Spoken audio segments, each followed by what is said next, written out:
Hello everyone, आज हम हमारे क्लास 7th की इंग्लिश बुक पूर्वी का चैप्टर द टनल का पार्ट 3 स्टार्ट करेंगे।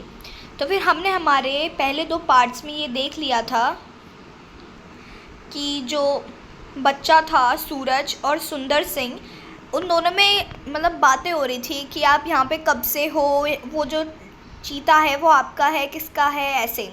और फिर बात चल रही थी इनकी कि सुंदर सिंह ने बताया कि यहाँ पे 2 ट्रेन आती हैं, एक सुबह और एक रात को, और जो नाइट मेल है वो टनल से आती है। क्या तुमने नाइट मेल को टनल से आते हुए देखा है? नाइट मेल उस ट्रेन को कहते हैं जो रात को आती है। फिर सूरज बोलता है no, at what time does it come? फिर वो पूछता है कि नहीं, मैंने नहीं देखा, वो किस टाइम पर आती है। About 9 o'clock, if it isn't late. You could come and sit here with me if you like, and after it has gone, instead of going to sleep, I will take you home. फिर सुंदर सिंह कहते हैं कि वो around 9 o'clock के आसपास आती है, तो फिर अगर तुम्हारे लिए लेट नहीं है तो फिर तुम यहीं पर मेरे साथ बैठ जाओ। और फिर वो कहते हैं कि जब वो चली जाएगी मैं सोने के बजाय पहले तुम्हें तुम्हारे घर छोड़ के आऊँगा। I will ask my parents, said Suraj, will it be safe? फिर सूरज कहता है कि मैं अपने पेरेंट्स से परमिशन लूँगा, मैं उनसे पूछूँगा क्या ये सेफ़ होगा हमारे लिए। कि मतलब वो पूछ रहा था सुंदर सिंह से कि क्या ये सेफ़ होगा यहाँ पे रुकना। Of course, it is safer in the jungle than in the town. Nothing happens to me out here. But last month, when I went into town, I was almost run over by a bus. फिर सुंदर सिंह कहते हैं कि हाँ बिल्कुल ठीक होगा तुम्हारे लिए, यहाँ पे बिल्कुल सेफ़ होगा तुम्हारे लिए यहाँ पर, कि जो जंगल है वो टाउन से ज़्यादा सुरक्षित है, सेफ़ है। फिर सुंदर सिंह बताते हैं कि मुझे यहाँ पे जंगल में मैं रहता हूँ इतने टाइम से, मुझे यहाँ पे कुछ नहीं हुआ, पर मैं जब लास्ट मंथ टाउन में गया था मैं बिल्कुल बसों से कुचलने वाला था। कि जो टाउन का ट्रैफिक था उनमें इतनी सारी बसेस थी जिससे वो कुचलने वाला था, उसके ऊपर से बस जाने वाली थी। सुंदर Singh yawned and stretched himself out on the cot. And now I am going to take a nap, my friend. It is too hot to be up and about in the afternoon. फिर सुंदर Singh yawn करते हैं और अपने आप को stretch करते हैं और कहते हैं कि अब मैं अपने एक नैप के लिए जा रहा हूँ, आफ्टरनून नैप में जा रहा हूँ, क्योंकि इस आफ्टरनून में इतनी गर्मी में मैं उठना तो मेरे लिए पॉसिबल नहीं है। Everyone goes to sleep in the afternoon, complained Suraj. My father lies down as soon as he had his lunch. फिर वो सूरज कहता है कि आफ्टरनून में तो मोस्टली सब सोते हैं, और जो मेरे पापा हैं, सूरज बताते हैं कि जो मेरे पापा हैं, मेरे फादर हैं, वो भी लंच करते ही लेट जाते हैं सोने के लिए। Well, the animals also rest in the heat of the day. It is only the tribe of boys who cannot or will not rest. Sundar Singh placed a large banana leaf over his face to keep away the flies and was soon snoring gently. Suraj stood up, looking up and down the railway tracks.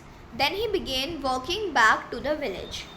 फिर जो सुंदर सिंह थे वो अपने face के ऊपर एक बहुत बड़ी बनाना लीफ, एक लार्ज साइज़ की बनाना लीफ रख लेते हैं जिससे उनके पास कोई फ्लाई ना आए, मतलब उनके पास कोई मक्खी ना आए, और फिर वो जल्दी सो जाते हैं और धीरे धीरे उनकी स्नोरिंग की, खर्राटों की आवाज़ आने लग जाती है धीरे धीरे। फिर सूरज उठ जाता है उनके सोने के बाद, और वो अपने साइड में ऊपर नीचे देखता है, रेलवे ट्रैक को देखता है, और फिर अपने विलेज की तरफ वापस वॉक करके जाने लगता है। अब हमारा पार्ट 2 स्टार्ट होता है।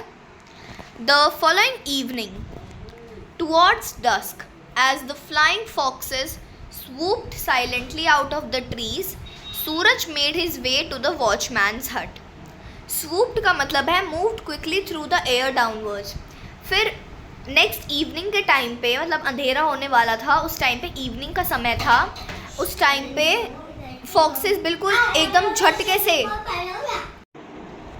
फिर जो फॉक्सेस थे, यहाँ पे फ्लाइंग फॉक्सेस का मतलब है कि पूरी फुल स्पीड में, बिल्कुल एयर की स्पीड से फॉक्सेस जा रहे थे और धीरे धीरे से, मतलब वो ऐसे ऐसे तरीके से जा रहे थे कि उनकी स्पीड भी फास्ट थी और वो बिल्कुल साइलेंटली बिना शोर करे ट्रीज़ के पीछे जा रहे थे। और उस टाइम पे जो सूरज था, सूरज वॉचमैन की हट के पास पहुंच जाता है। It had been a long hot day, but now the earth was cooling and a light breeze was moving through the trees. It carried with it a scent of mango blossoms, the promise of rain.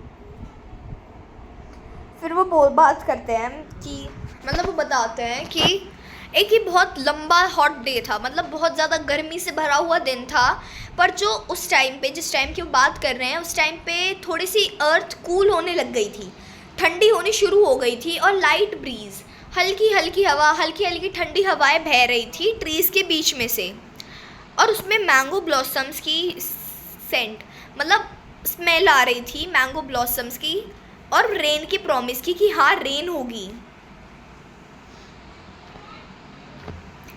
Sundar Singh was waiting for Suraj. He had watered his small garden and the flowers looked cool and fresh. A kettle was boiling on a small oil stove. जो सुंदर सिंह थे वो wait कर रहे थे सूरज का। उन्होंने water दे दिया था, अपने स्मॉल गार्डन था जो उनके पास, उसमें वाटर डाल दिया था, और जो फ्लावर्स थे वो बहुत ज़्यादा कूल, मतलब बहुत ज़्यादा ब्राइट और फ्रेश लग रहे थे। और वहाँ पे एक छोटी सी केटल थी, मतलब एक केटल थी, वो बॉयल हो रही थी ऑयल स्टोव के ऊपर। I am making tea, he said. There is nothing like a glass of hot tea while waiting for a train. They drank their tea, listening to the sharp notes of the tailor bird and the noisy chatter of the seven sisters. तो यहाँ पे seven sisters का मतलब जो seven states हैं, असम, मिज़ोरम वगैरह eastern states हैं जिन्हें सेवन सिस्टर्स बोला जाता है, उनसे मतलब नहीं है, बल्कि यहाँ पे seven sisters birds, also called jungle babblers and found in groups of 6 to 8, उन बर्ड्स को कहा गया है जो 6 to 8 के ग्रुप में मिलती हैं। तो फिर सुंदर सिंह बोलता है कि मैं टी बना रहा हूँ, इस टाइम पे हम जो वो ट्रेन है, ट्रेन का वेट कर रहा है, तो उस टाइम पे एक glass of hot cup T से बेहतर कुछ नहीं होगा। वो दोनों साथ में बैठ के चाय पी रहे थे और शार्प नोट सुन रहे थे, टेलर बर्ड और noisy chatter of seven sisters. Seven sister मतलब वो बर्ड्स, उनकी आवाज़, उन बर्ड्स की आवाज़ जो 7 to 8 के ग्रुप में होती है, 6 to 8 के ग्रुप में।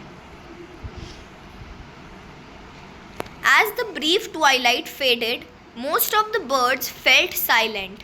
Sundar Singh lit his oil lamp and said it was time for him to inspect the tunnel. He moved off towards the tunnel while Suraj sat on the cot sipping his tea.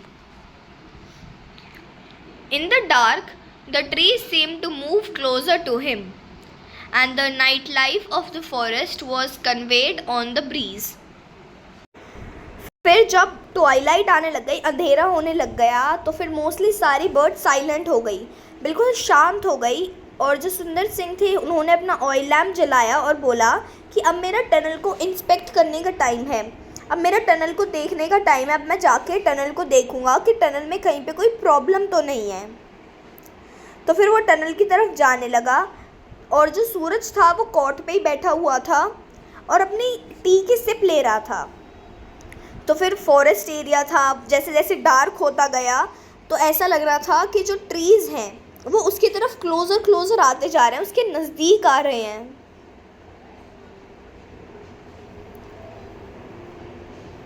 And the nightlife of the forest was conveyed on the breeze. The sharp call of a barking deer, the cry of a fox, the quaint tong of a nightjar. There were some sounds of that Suraj didn't recognize, sounds that came from the trees, creakings and whisperings, as though the trees were coming to life, stretching their limbs in the dark, shifting a little, flexing their fingers. तो फिर वहाँ पे जैसे अंधेरा हो गया तो फिर नाइट लाइफ, जंगल की नाइट लाइफ स्टार्ट हो गई कि अंधेरे में रात के समय में जंगल में कैसी लाइफ होती है वो सब शुरू हो गया। तो फिर सबसे पहले हवा चल रही थी वहाँ पे क्योंकि जो अर्थ थी वो कूल होने लग गई थी। और बार्किंग डियर, मतलब जो डियर है वो आवाज़ें निकाल रहा था, फॉक्स रो रहे थे, एक बहुत अनयूजुअल सी आवाज़ आ रही थी नाइट जार की। नाइट जार एक बर्ड है जिसका एक शॉर्ट बिल होता है। कुछ ऐसी साउंड्स थी जो सूरज को समझ नहीं आ रही थी, सूरज रिकॉग्नाइज नहीं कर पा रहा था, उन्हें पहचान नहीं पा रहा था। और कुछ साउंड्स जो ट्रीज़ से आ रही थी, ट्रीज़ के क्रैक्स थे जो उनसे आ रही थी क्योंकि हवा बह रही थी और उनके क्रैक्स में से हवा जा रही थी जिससे वो आवाज़ें क्रिएट हो रही थी। और ऐसा लग रहा था अंधेरे के टाइम पे, नाइट टाइम पे, कि जैसे जो ट्रीज़ हैं उनमें लाइफ आ गई, वो अलाइव हो चुके हैं, ज़िंदा हो चुके हैं और वो अपने लिम्ब्स को डार्क में स्ट्रेच कर रहे हैं, मतलब स्ट्रेचिंग कर रहे हैं। जैसे बहुत टाइम बाद कोई उठता है, नींद से उठते हो जैसे आप, तब आप स्ट्रेच करते हो वैसे। और अपने फिंगर्स को फ्लेक्स कर रहा है, अपने फिंगर्स को बेंड कर रहा है, ऐसा उसे नाइट टाइम में फील हो रहा था। फिर जो हमारा सेकंड पैराग्राफ है वहाँ से हम हमारे नेक्स्ट पार्ट में स्टार्ट करेंगे।